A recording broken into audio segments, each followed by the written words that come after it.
Hello, hello, hello, and welcome to My Empty Hands, a podcast about the martial arts with a focus on Kempo. As always, I am Reggie Darden and have another wonderful guest with me today. Uh, she said that I could just call her Barb, but Barbara White is my wonderful guest for today, and we're going to get into her story and whatever other items that we happen to come across, then we'll see if we get to those. But I usually kind of start things off with just giving a little quick rundown of my background. I started in Kempo in the early to mid '90s. Since then, I have trained in capoeira, Hapkido, Taekwondo, boxing, and I've recently started in Brazilian Jiu Jitsu and Muay Thai. So I stay pretty busy, and yeah. And so now that I've got this podcast and got to speak with many wonderful martial arts folks, now we'll get into your story, and so yeah, we're gonna take it back to the beginning. When did Kempo find you? When did the martial arts find you? And how did it all start for you? First of all, Reggie, thank you for for your patience and kind of dealing with my time schedule and the constraints and everything, and for inviting me to be on your show. So I appreciate the invite, and I thank you for this. My martial arts started about 34 years ago, and it was a lot of people have different reasons for starting my martial arts. Mine was simply I saw a studio next to the dry cleaners that I dropped my clothes off of and decided to go in and enroll. So it was a purely an impulsive move that I have not ever regretted to this day.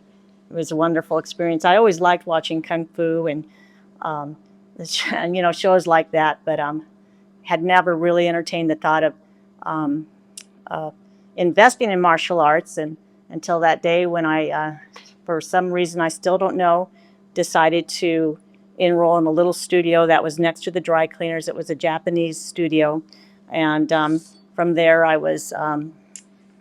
couldn't get enough of it.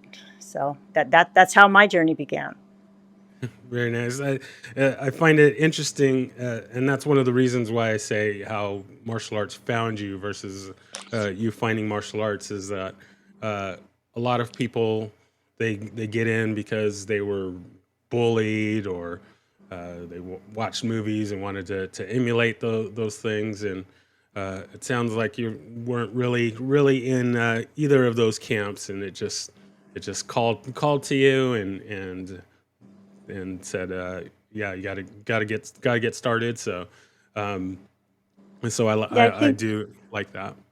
I think deep down inside, if I was to really kind of consider it, which I actually have before, it was something that gave me um, an inner strength. I guess, and maybe I didn't know it at the time, but it started providing me with some self confidence and um, and some inner strength, and so I think maybe deep down I maybe I needed that without knowing that I did need that.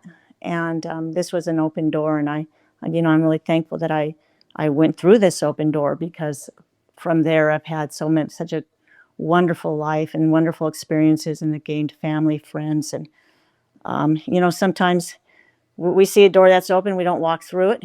Um, we never know what we may have missed, and then sometimes that door is open and we go right through it, and it changes our life and opens up so many wonderful experiences that we would never know that we could have. It just blessed my life in every way possible. Mhm. Now, with this first school, what style was it? A Kempo school or was No, it it was a a different? Japanese based school, and he didn't last for very long. In fact, probably less than a year. And then the person who bought out his school was Kempo based. He had a kind of a Chinese and a Kempo background. And so I just stayed with that school. and that's when Kempo started. Okay. Now, was there a big uh, kind of shock in kind of changing systems, or were you able to kind of follow in uh, Well, I could easily? follow in because I hadn't been in the other system for long enough to have it really form permanent habits, and there's so many similarities anyway between, you know, Kempo is so eclectic, so it, you know, I think you see, certainly they didn't have checks and it's hard style, which I really love the Japanese style. I really, it's so beautiful. But no, it didn't take me too long at all. I was still fresh into it, so I had everything to learn. Mhm.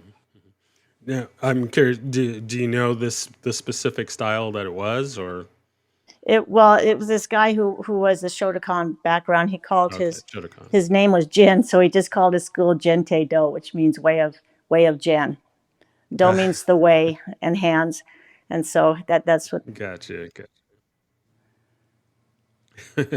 It kind of reminds me of I believe a few of my previous guests have kind of had a similar story, but I believe it was Rich Hale that was saying something about it's either Rich Hale or Tommy Burks, and somebody was saying that someone that got them into Kempo was like, oh well, you should uh, come in and learn Ed Parker's karate, Ed's karate, and thinking like I'm gonna learn karate from some guy named Ed. Like this, it sounds kind of funny, but yeah, it kind of reminds me of that. So, can you kind of talk about what your kind of early experiences? So, now that Well, you've gotten it, sure. you're in Kempo, and kind of what was those early classes like? And Well, yeah. I mean, it's the school that took over the first school um, also did not last that long. Maybe a year or so, maybe. Um, and from there, another. I went to another school. I mean, I ended up kind of on a journey of a few different schools just because they didn't stay open. But hmm, it was just the fact that it was such a passion for me. It's just I couldn't get enough of it. So I would read about martial arts and different aspects of martial arts and try to work on speed and power and technique. And so it's just I think it was a journey through different studios that eventually led me to Bob White's Karate Studio, probably about 5 or 6 years later. And that was just like the perfect studio for me. And later on, um, met my husband, married him, and we just have had a wonderful life together. And this school has been my family for many years now. gotcha. Now, before you got before you got to Mr. White's school, uh, there I mean you were building up this interest in martial arts. Was there a particular thing that was drawing you into it, a particular, whether it be competing or fighting, or uh, what do you think was driving that interest? Well, I liked all aspects of it. I love basics and building a foundation, a strong foundation. I really truly loved it. I loved how going from a neutral bow to a forward bow, you can feel that power and that drive, the balance, coordination. I loved all those aspects, and I really loved to see what I was capable of doing.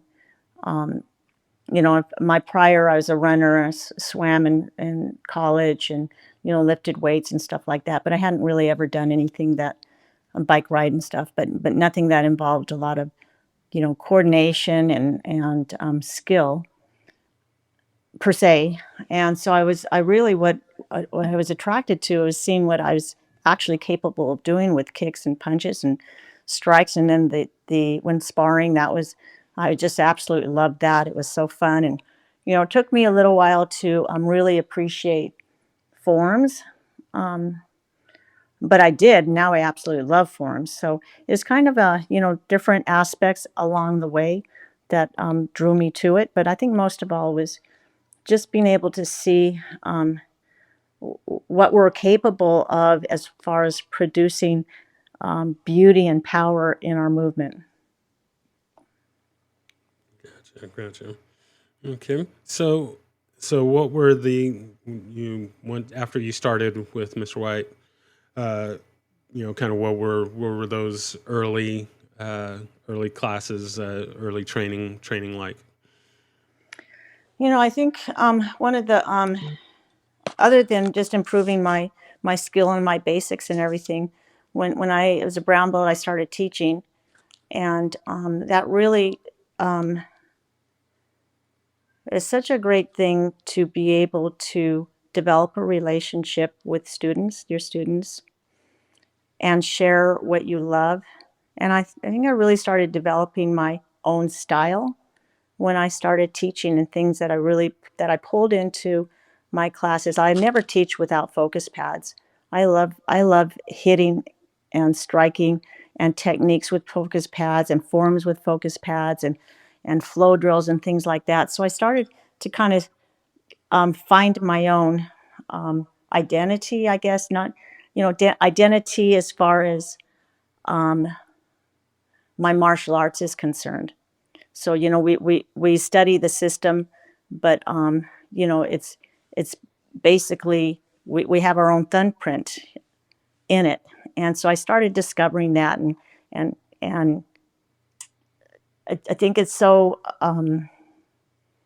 refreshing and rewarding to see to have a student and be able to connect and be able to share and to help them have a passion and their own unique style of their karate. So, and plus the relationships formed with our family at the studio.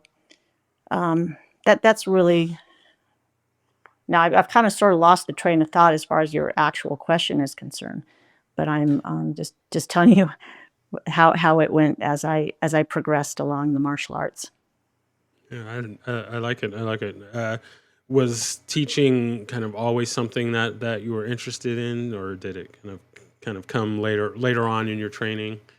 Oh no, not at all. I was asked to start teaching a Saturday class, and I was like deathly afraid because it was kids class, and so we have to, in order to grow, we have to get out of our comfort zone, and that was like completely out of my comfort zone.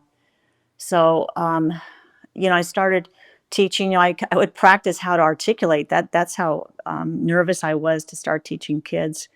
And then I started getting more comfortable with it, and the kids class grew, and I started doing privates, and um, it became just something that I would do then. But as far as being interested in teaching immediately, not at all, not at all. That's kind of interesting.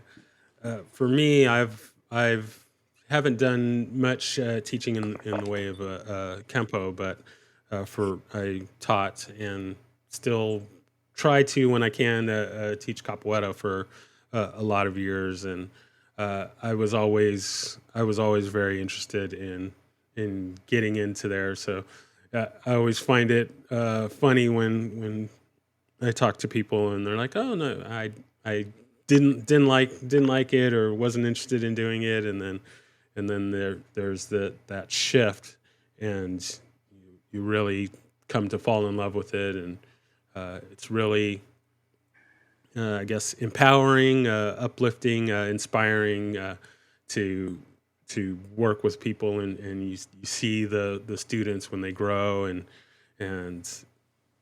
they have those aha moments when they're maybe struggling with something, and then they get that moment where they're like, oh, okay, now I understand it. And uh, I've always just been a big get a lot of enjoyment out of just seeing the growth of the students. Well, in reality, a black belt is a teacher, and a teacher is somebody who is in service to others. And I've always been kind of very quiet, and different journeys. Your journey throughout martial arts, you open up different aspects of yourself that you didn't know that you had, and teaching was one of them. I had absolutely no idea I could be a good teacher. I hadn't even thought about it. I was just I would um, really enjoy training with friends, and I enjoyed the competitive aspect of it, but never knew that I could uh, really teach. And so this is just another wonderful thing that martial arts has brought to my life. Not only family that I have, um, the friends, but the fact that I can connect with other people, and articulate and encourage, and just be a part of their experience. It's actually I don't take it lightly. I consider that it's a gift and a blessing, and I am so grateful for the experience that I've been able to have through martial arts. I truly thank the Lord every day for this and the life that He has given me, because it has been such a wonderful life. It still is. Excellent, excellent. So, in your teaching style, kind of what things have changed over the years in your teaching? Maybe things that you do now that you didn't do before, or things that you wish you would have done back then. Kind of how's that changed? I don't know if it's necessarily really changed, Reggie. I think it's just developed. And so I'm not sure I would have changed anything from the beginning through now. I think that um, I have a comfortability with it. So I um, allow myself to adapt. And with each student that we have, you need to adapt to that student and the way they know, the way that they learn, and and adapt your style to them. So I think I think if anything, it's helped me to open my eyes to the way other people might learn, and do my best to be the best for them. So for someone, I guess someone kind of like myself that is newer to teaching or new to teaching, what advice would you give for a new instructor? There's a saying that my husband always said, um, and it is so true, that nobody cares how much you know until they know how much you care. And just having a sincere interest and a desire to be of service to that other student, or to your student. I think that that's what it is just really caring about them and caring about the progress, always being on time, and suiting up and showing up, and knowing and learning what style works best, or how they best learn. Um, with somebody who's brand new, I'll ask if they've had any martial arts background or any kind of athletic background at all. And I learned this from my husband. You try to relate to whatever background they may have had, to what they're learning that day. Very nice, very nice. I like it. All right, so we're gonna move over to competing. Have you done much competing or? I loved it, actually. I did do some, not every single weekend, not a ton. I started as a color belt at I was at the IKC. I have two kids, and a full time career. So competing would be with the studio, and fitting that in. But I just truly enjoyed. I learned a lot from competing. Um, I learned composure, and Bob always said emotion is the enemy. So just to um, just to kind of plan your fight and fight your plan, as he would say as well. And so you learn about yourself through competing, as well. And so I did enjoy it a lot.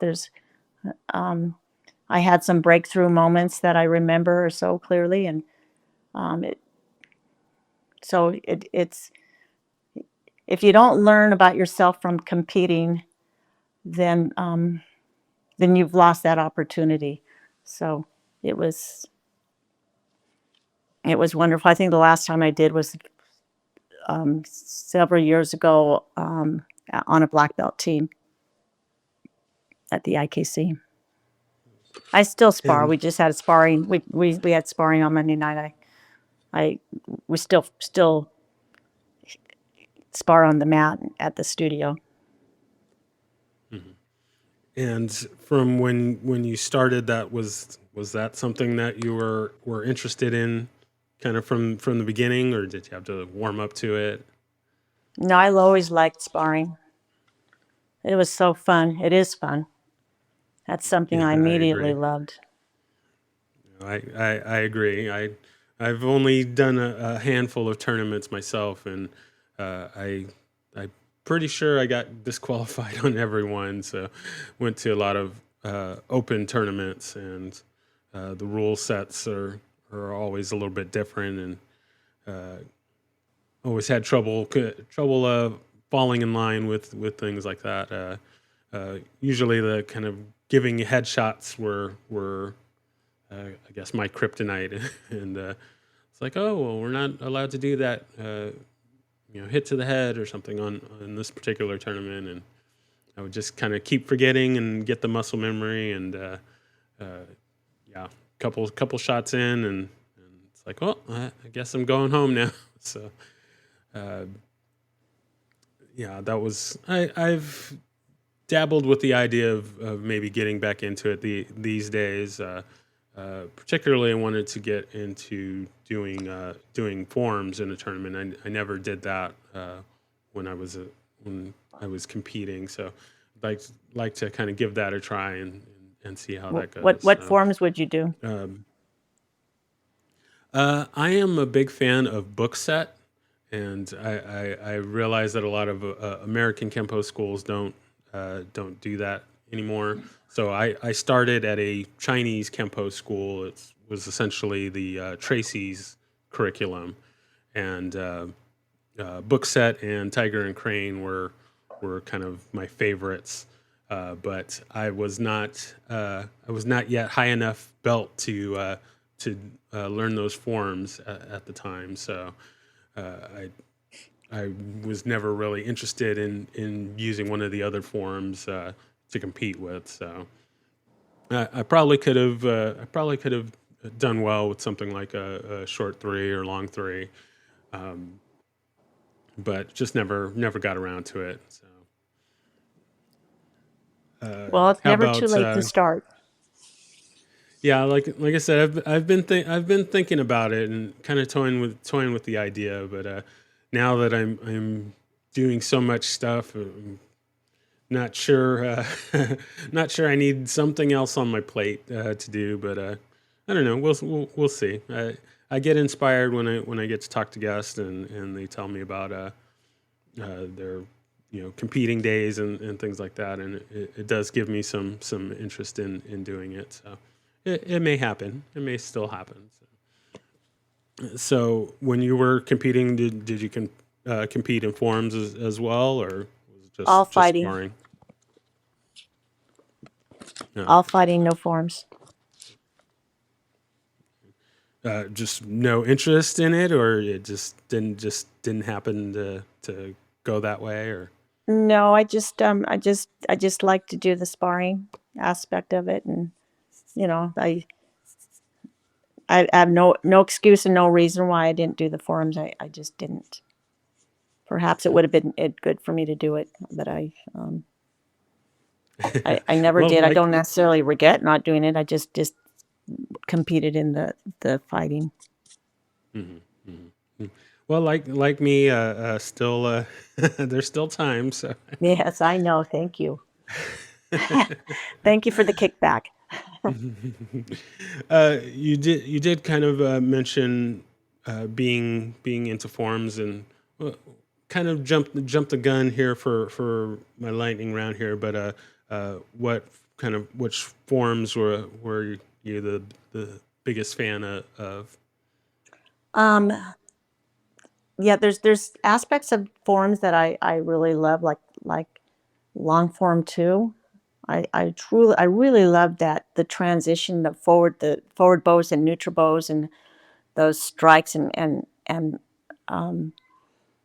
the power and the broken rhythm that you can have in long form too. I really love it. Short three, of course, is such a cool form all off grabs and it's dynamic. Long form three, I like all the forms. Long form three, I love it because it's also it kind of shows all the you know, the full spectrum of angles and um, and the power that you can get through long form three. Form four is I love all the forms, especially when I'm teaching form four. Just the twist dances and transitions. You've got to increase your skill level, balance and coordination. And it's Form five. I really like Form five. I like the takedowns and the stomps in Form five, and it's just great. I can't say that I'm a real big fan of Form six, Mhm. basically because I haven't really applied it and spent a lot of time with it. I like Form Seven because it's using your extension of your natural weapons into clubs, and it's really I had started Form Seven, never really hit a baseball bat or baseball, and didn't have that great of mastery of hitting with clubs, and then I started banging them around on the heavy bags and getting power through the striking. With then I began to appreciate Form Seven and putting that to motion. So there's aspects of all the forms that are really I like. I love long form one because you just establish and go into that strong forward bow and cancellation, and so I can't say that I have a favorite per se. I have aspects of all the forms I truly appreciate and love, and try to work my own style into them. So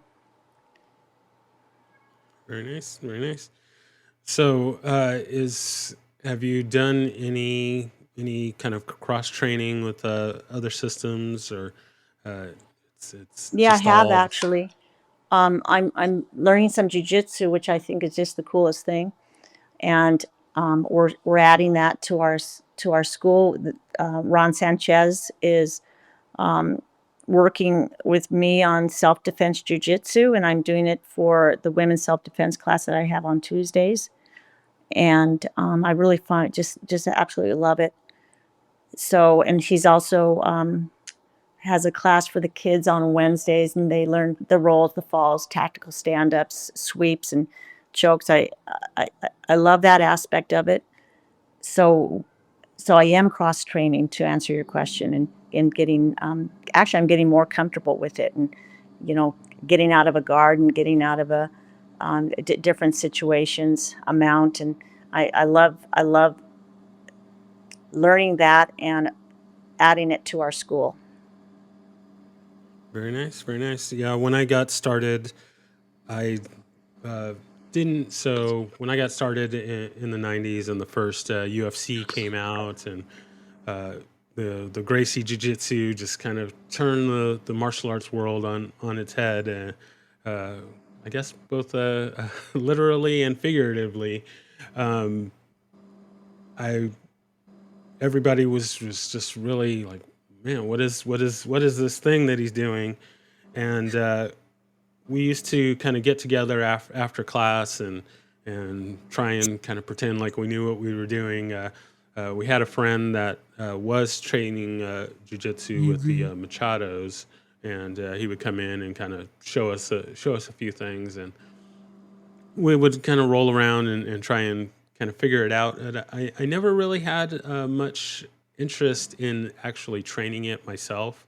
I feel that it's important to be able to work in all the different ranges and have all these various things in your toolbox, but it just never really jumped out at me. I like kicking and punching people, so it it took some time getting deeper into Kempo and other arts that I've trained to start to gain a different kind of appreciation for jujitsu, and then also the school and the people that you train with makes a huge difference. So the school that I'm at now, I started at a few months ago, and just kind of right away connecting with the people and getting that family together just really gave me much more of an interest in the training.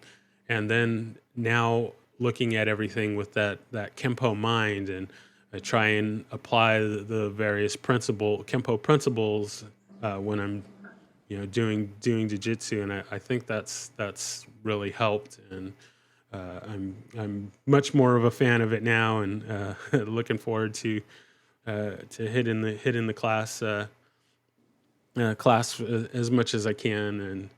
And they've even convinced me to come for the 6 a.m. class. So I'm gonna Mm. try and get myself up for that tomorrow. So Oh, that's great. we'll see. Oh, But that's yeah, awesome. Good for you. That's really great. When it comes to self-defense, if a lot of times women are on the ground and or end up on the ground, so I think it's really important to add that aspect for purely the self-defense movement. So I think it's an asset, and I'm loving it. very nice, very nice. When So it comes to okay, cross training, not to interrupt you, but there's so many opportunities to get out there and learn from other martial artists, their perspectives and the things that they teach. We have our seminar to benefit Royal Family Kids coming up here on March 22nd. We've got such a, a great lineup of teachers, and we're going to be able to cross train and learn from them. So, and if you show up to seminars, like I'll be going to Ireland this year for Eddie Downey's as well, and then in for John Sepulveda's in July. When you get a chance to go to some of these camps and these seminars, you have the opportunity to cross train and learn from other people. We At our seminar, we've got Lee Wedlake coming out, and of course John Sepulveda, who's been there for every event that we've had, and Ron Sanchez, who's also been there for every event that we've had to teach, and George Ryan and Greg Lelliott, and we have Paul Dye, we have Sean and Rebecca Knight. We have so many great teachers that it's just a really great opportunity to learn. yeah, I agree. I like that.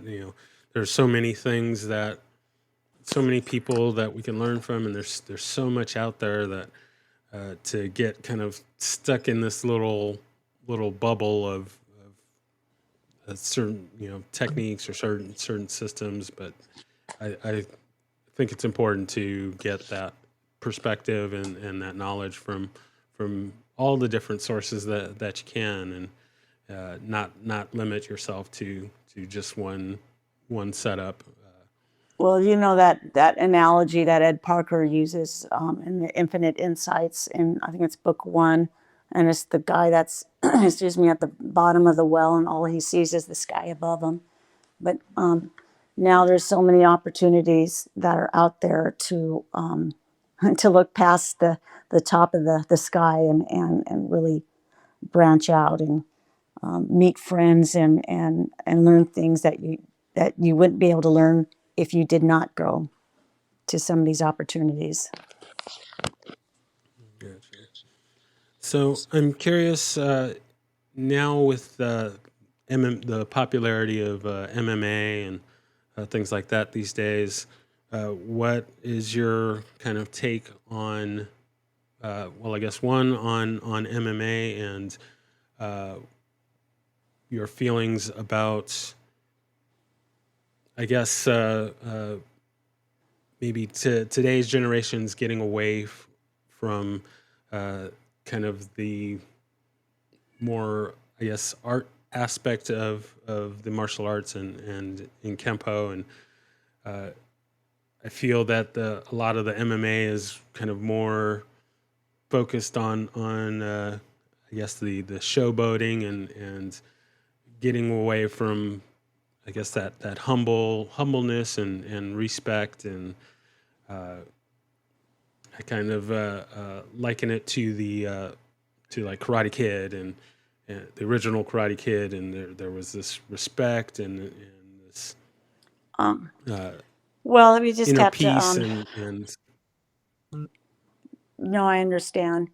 Um, I think it. I don't actually like to watch it anymore. I hate it when they've submitted somebody and they're just hitting, hitting, hitting, and it's almost as though they've, lost their ability to see clearly that this this person is unconscious, and the judge has to break it up. And um, the profanity and things like that. So I don't really watch it anymore. I just think we have to stick with what we know and teach integrity and respect and character in our classes, and keep our side good. And what not much you can do about MMA and how it attracts some demographics, but we've got a beautiful family worldwide in Kempo um, and other forms of martial arts. So we um, I don't really give MMA too much thought. what would you like to see for the kind of the future of Kempo? Where maybe do you see it heading? Where would you like to see it heading? And uh, maybe how have things changed in that are maybe things that we're not doing now, that we used to do, that maybe you'd like to see make a comeback? Or Um, I think kind of sort of maybe I think that there's a lot more. I stay out of the politics, to be honest with you. I'm not on Facebook that much. I don't see a lot of stuff that goes on. I'm pretty busy myself. I have a full-time career up at Hoag Hospital as a nurse, and I I go from there to the studio and teach, and have been learning the aspects of running the studio. And so I don't live in a bubble, but I just don't get involved in any type of um, argument and things of that nature. What I see is when I go to the camps and say for our our seminars coming up, and the place I've been able to go, I see that there's a lot of unity, and I like that. And I think that if anything, we could all work on being more inclusive with one another, and knowing that we have a bond in Kempo. And if there's certain disagreements about certain things, just to that's the old way they used to do it way back, is uh, agree to disagree and not have any type of more more heated disagreements. So or hate with one another. So I think if anything, we just continue to try to keep our side of the street clean, and hope that influences others. And the bottom line is be grateful for what we have, and we have a wonderful system. We have many friends and many opportunities. very nice. I like it. I like it. All right, so we're gonna go ahead and move into our lightning round here. Got a few little questions to throw at you, and then we'll head towards wrapping up here. Okay. Uh, First question being, do you have a favorite technique? um, I I love the yellow belt card, because a yellow belt card teaches you so much, and everything in the yellow belt card is it can take you to all the other um, cards that or techniques that we have. Um, I really like Meal of Compulsion, and the reason why I like that, that's the what if to backbreaker, and that's to me that shows that maybe something may not work, and you've got to think on your feet and be flexible. Um, I love um, I love Glancing Salute because it's got those traps and those locks in there. I just think it's so cool. That's one of my more favorite techniques.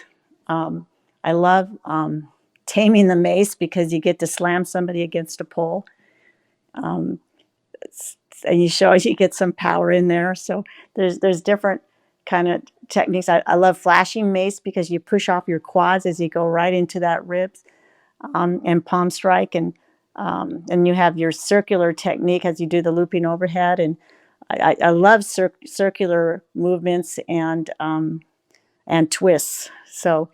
Um, so I can name a whole bunch, but our time is short. So those are kind of a few that I thought of at the top of my head.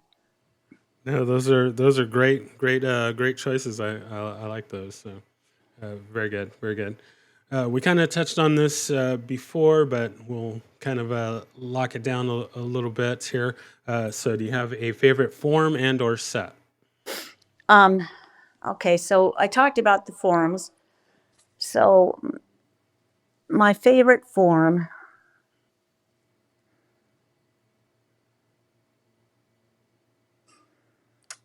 well, let's go with form 5. It's All all right, takedowns. nice, nice. I like it. I like it. And then how about a set? With a coordination set. Oh, good one, good one. I like it. All right. Next question. Do you have a favorite weapon? A weapon. Well, if I was going to have to use a weapon, well, I always have my keychain with me, which is a Kubiton. Oh, nice, nice. In fact, my black belt form included the Kubiton. Oh, But really? Very nice. anything in our hand when we're out there is a weapon. So we want to be familiar with our water bottle and an ink pen and a pencil and all these things that are at our disposal to use as weapons. Very true. Very true. Very true. I like it. I like it. All right. The last question: if there was anyone that you could train with, living or dead, fictional or non-fictional, besides Ed Parker, who would that be? Well, living or dead, Correct. Living or I would dead, be, fictional or non-fictional. and they've got to be martial artists. No, no. It'd be Anyone ever. my husband, of course. Very nice. Very nice. Very nice. All right. Well, yeah. Now we are at our point for shameless self promotion. So you can plug anything that you want, or if there's anything that we haven't covered that you wanted to make sure to get out there. Now is your time. You have the floor, and Sure, then we'll close out from there. sure. I'll do a couple promotions that we have that are coming up.